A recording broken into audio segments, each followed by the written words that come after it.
Sapa hati, Sapa hati, sapa hati, sapa hati, sapa hati. Sobat Dimas Di Ajeng yang berbahagia. Ya, kita kembali lagi ya, kita bahas yang hubungannya dengan bulan Dzulhijjah ini ya, yang hubungannya juga dengan kurban. Ya memang manusia itu ya tergantung daripada perbuatannya, amalnya. Ya maka dalam amal soleh tadi yang sebelumnya kita bahas, di antara amal-amal ini yang di sisi Allah itu sangat agung di awal-awal bulan Dzulhijjah ini, tanggal 1 sampai tanggal 10 Dzulhijjah. Selain kita melaksanakannya, sudah kita sampaikan, yaitu puasa sunnah. Ya juga yang namanya amal soleh itu ya termasuk di dalamnya ya banyak kita kalau malam melakukan ibadah-ibadah sholat sunnah malam gitu kan, sholat malam gitu kan, apakah itu tahajud, apakah itu sholat yang lainnya, witir, hajat, ya, dan seterusnya. Ya semakin banyak kita ingat pada Allah, ingat pada Tuhannya dengan melaksanakan ibadah tadi, tentu akan menjadi penyadaran dirinya sendiri untuk bagaimana hidup di dunia. Itu kan pasti seperti itu. Ya karena kalau kita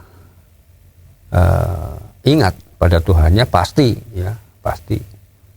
satu dampaknya bahwa diri kita itu ya merasa ayem, ya itu akan yang terjadi. Kemudian yang kedua adalah mesti akan mendapatkan satu keberkahan hidup.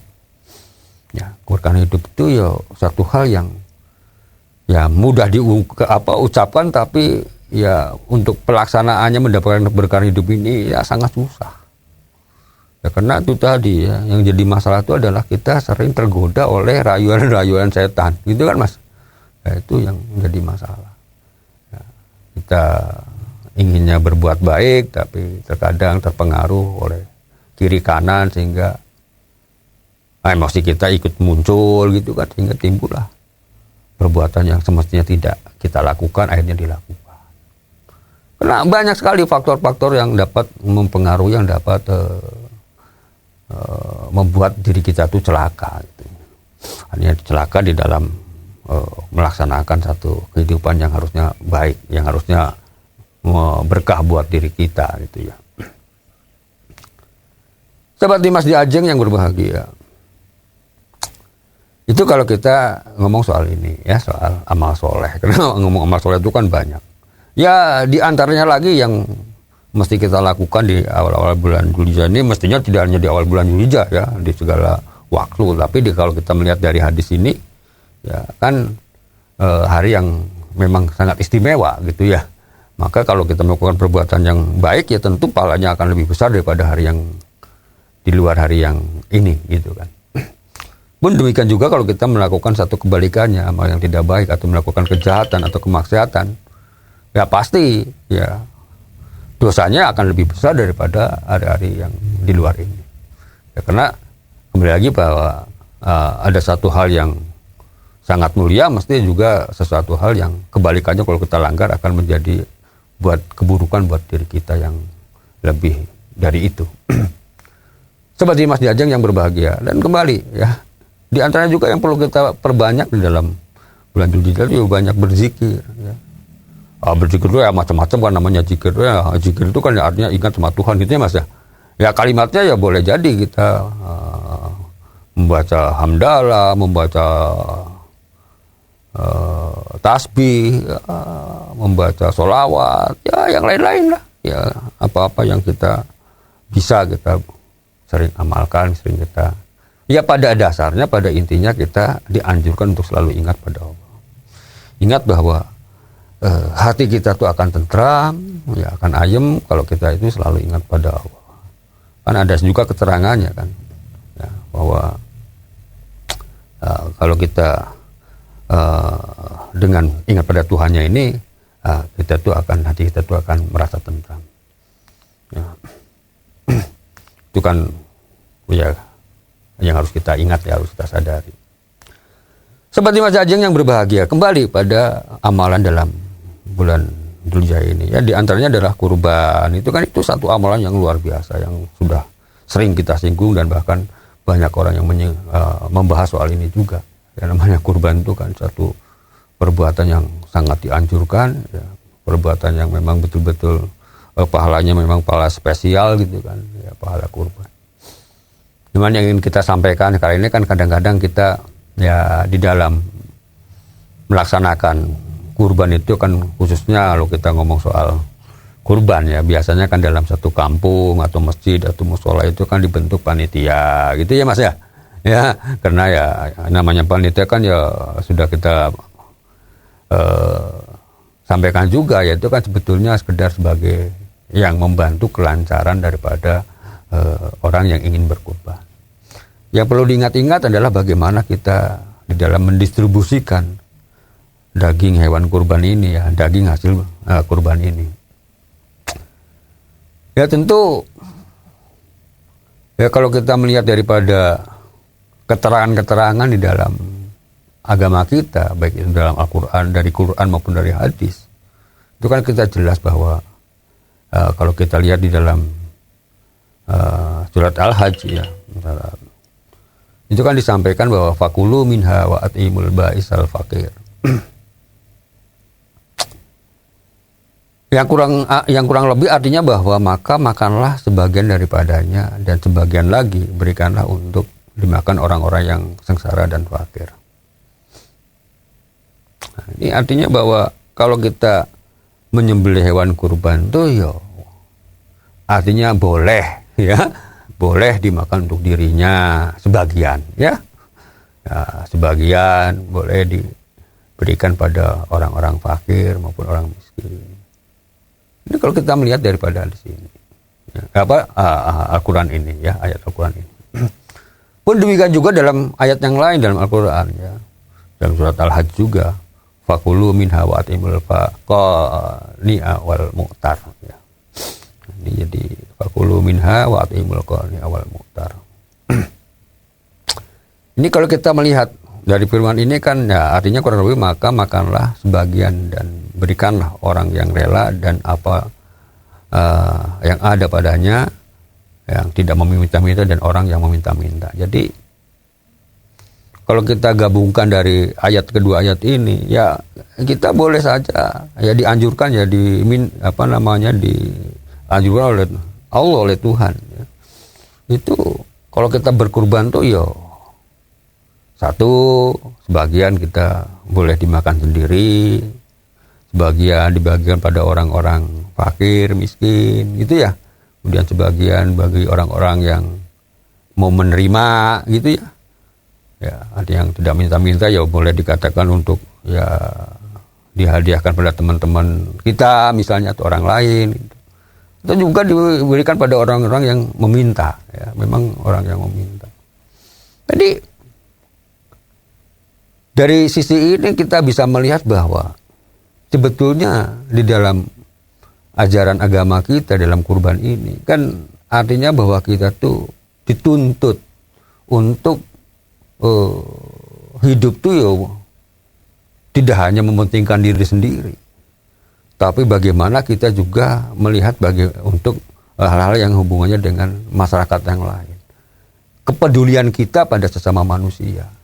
Ya karena di sana kan banyak orang yang ya hidupnya masih sengsara, hidupnya masih ya jangankan untuk makan enak gitu ya Mas ya, makan yang 4 sehat 5 sempurna itu ya sangat jauh juga masih banyak tempat kita itu. Bahkan ada yang ya anak-anak yang di tempat kita yang masih stunting juga masih banyak gitu kan.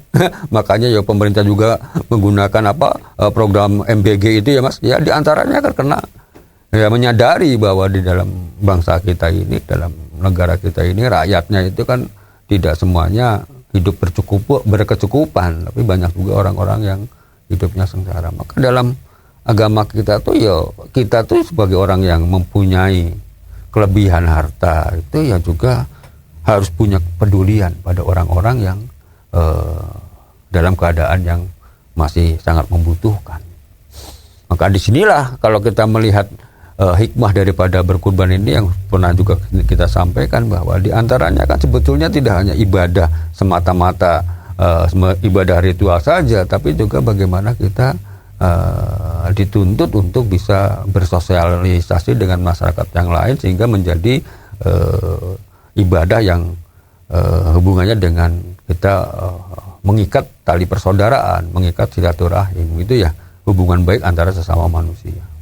Karena secara otomatis ya kalau kita mau peduli pada orang lain, ya pada manusia lain, ya, secara otomatis kan hal-hal kebaikan itu akan timbul dari itu untuk diri kita sendiri. Ya tentu di sini akan kita bisa melihat dampak-dampaknya secara nyata. Ya kalau kita peduli sama orang yang tidak punya, gitu kan Mas? Ya walaupun hanya sekedar memberikan daging kurban kan. Kalau kita ngomong daging kurban kita berikan pada masyarakat yang tidak mampu ini kan ya kan tidak banyak-banyak amat gitu kan Mas. Ya kita kadang-kadang kurban satu sapi atau satu kambing ini aja ya kalau kita dibagikan ya paling-paling dapatnya berapaan kan begitu. Enggak banyak. Tapi buat masyarakat, buat rakyat yang memang sedang baik itu yang jarang makan daging, ini sudah sangat senang sekali, sudah sangat bahagia sekali. Artinya kalau ada orang-orang yang peduli walaupun hanya sekedar pemberian sebuah secuil daging, ibaratnya kan seperti itu. Bisa kita bayangkan ya, mereka itu akan merasa bahwa merasa dihargai, merasa diperhatikan. Nah kalau mereka ini merasa diperhatikan, dihargai, ya tentu secara tidak langsung, secara otomatis juga itu akan timbul satu perasaan dari orang yang dihargai ini, ya timbul kebaikan-kebaikan yang kemungkinan ya buat orang yang memberikan itu belum tentu saja mungkin jadi tidak akan terbayangkan kebaikan yang dihasilkan atau yang ditimbulkan oleh orang yang tidak yang diberikan ini atau orang-orang yang diperhatikan ini. Ya karena boleh jadi orang-orang seperti ini akan tohpati jiwa rogo ibaratnya itu kalau ada sesuatu. Karena merasa berhutang budi, merasa diperhatikan, merasa dan sebagainya, dilakukan perbuatan diperlakukan dengan baik gitu kan. Tidak akan timbul satu ya manusia masalahnya ya, manusia itu kan punya rasa ya, punya perasaan.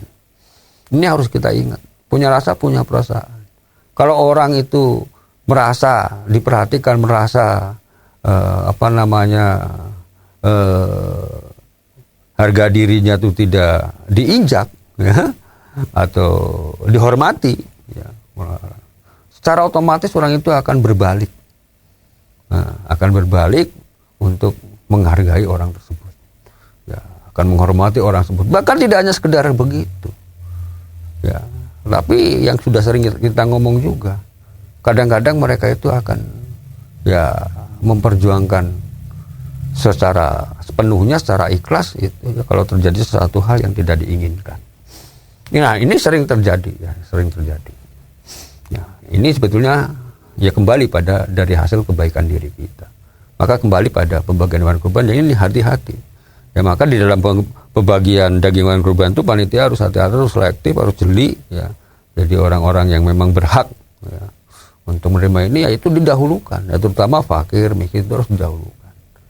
Itu yang utama ya. Demikian dulu, semoga ada manfaatnya. Billahi taufiq wal hidayah. Wassalamualaikum warahmatullahi wabarakatuh. Sapa hati, Sapa hati, sapa hati, sapa hati,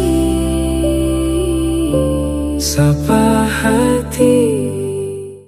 Untuk saran dan masukan, silakan WhatsApp ke Gus Agus 0896 8811 6615. Dipersembahkan oleh Ziman, enzim antioksidan aktif, menjaga kesehatan dan memperpanjang usia Anda.